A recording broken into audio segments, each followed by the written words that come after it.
Hello guys. मैं अंजनी कुमारी स्वागत करती हूँ अपने यूट्यूब चैनल मिशन जेएसएससी में। तो आज हम लोग ईवीएस का लेक्चर 4 को पढ़ेंगे। इससे पहले मैं लेक्चर 3 तक मैं अपलोड कर दी हूँ। आप लोग मेरे चैनल के प्लेलिस्ट में जा कर के देख सकते हैं। तो आइए हम लोग लेक्चर 4 को आज कंटिन्यू करते हैं।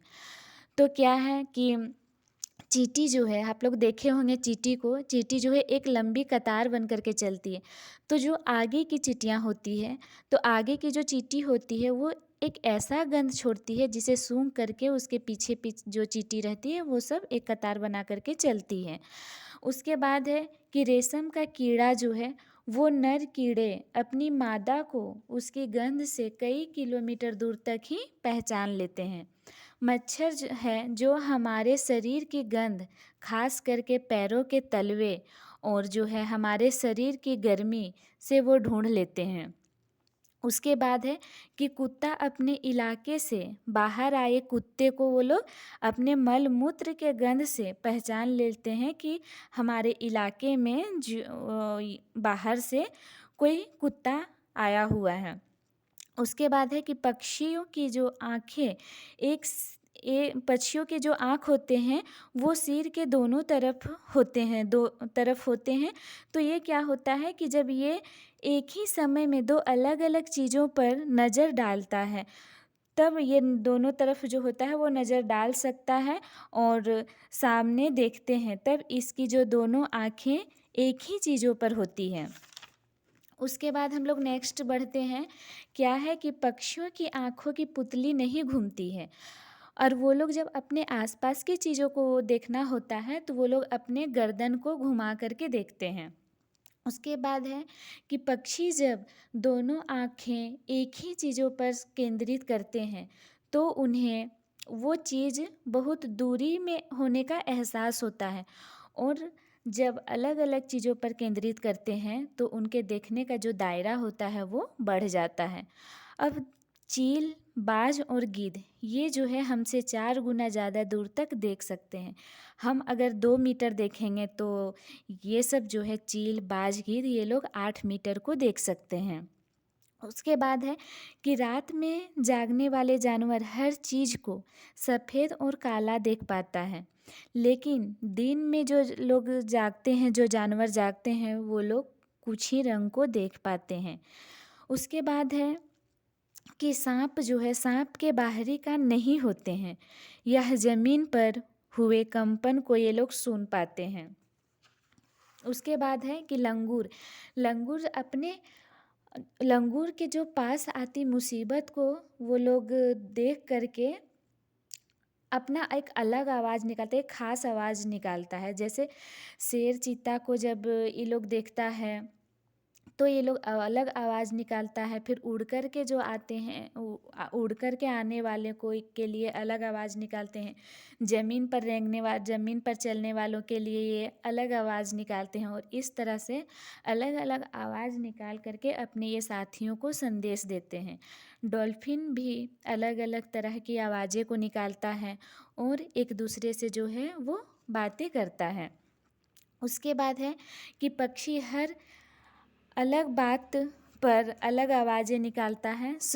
ये स्लोथ इम्पोर्टेंट है। ये स्लोथ आज का जो एग्ज़ाम था सीटेट का उसमें ये पूछा गया है।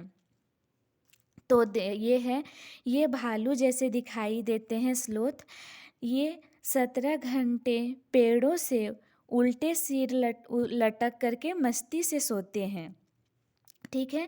फिर ये जो होता है स्लोथ वो जिस पेड़ पर रहता है उसी पेड़ का पत्ता को खाता है और जब ये अपनी पेड़ के सारे पत्तों को जब ये लोग खा लेता है तब ये फिर अपने पास के पेड़ में चला जाता है और इसका जो होता है जीवन काल 40 वर्ष का होता है और अपने ये जीवन काल में ये 8 पेड़ों पर ही घूम पाते हैं और इस प्रकार से 8 पेड़ों पर घूम करके 8 पेड़ों के पत्तों को ये खाते हैं। उसके बाद हम लोग आगे देखते हैं। आगे क्या है कि सप्ताह में जो स्लोथ है वो सप्ताह में एक बार सोच के लिए नीचे उतरता है। तो सोचिए ये कितना आलसी जानवर है जो सप्ताह में एक ही बार वो सोच के लिए उतरता है। तो उसके बाद हम लोग नेक्स्ट में बढ़ते हैं कि बाघ अंधेरे में हमसे 6 गुना बेहतर देखता है। और है कि बाघ की जो मूँछें हैं वो हवा में हुए कंपन से भाप लेता है और शिकारी की बिल्कुल सही स्थिति का पता भी इसी के माध्यम से ये लगाता है। और इन्हें अंधेरे में रास्ता ढूंढने का भी मदद मिलता है, किससे? तो इनके मूँछें से। बाघ अपने इलाके में मूत्र करके अपनी गंध छोड़ता है और उसमें जो दूसरा बाघ होता है वो सूंघ करके ये डिसाइड करेगा कि उसको इस इलाके में घुसना है या नहीं। उसके बाद है कि बाघ अलग अलग आवाज़ निकालता है।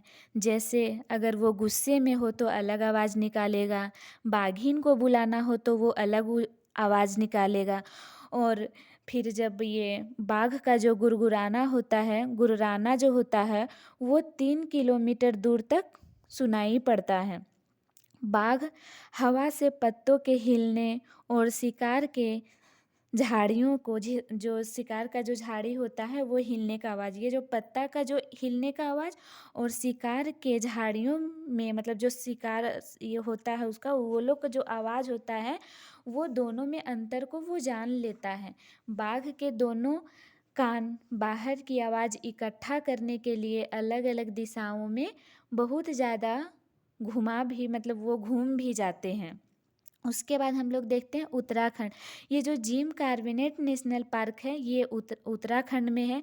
ये भारत का सबसे पुराना राष्ट्रीय पार्क है और ये भारत का सबसे पहला राष्ट्रीय पार्क है। कौन? तो Jim Corbett national park. Jim Corbett national park ये उसके बाद से और ये स्थापित हुआ था 1936 में।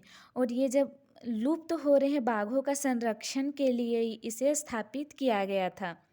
उसके बाद है कि राजस्थान के भरतपुर ज़िले में घना पक्षी विहार अवस्थित है। मतलब घना पक्षी विहार कहाँ पे है? तो वो राजस्थान के भरतपुर ज़िले में है। तो मेरा वीडियो कैसा लगा आप उस लोग सब लाइक कमेंट करके हमें बताइएगा। अच्छा लगा तो मेरे चैनल पे बने रहिएगा। Thank you. जय हिंद, जय भारत।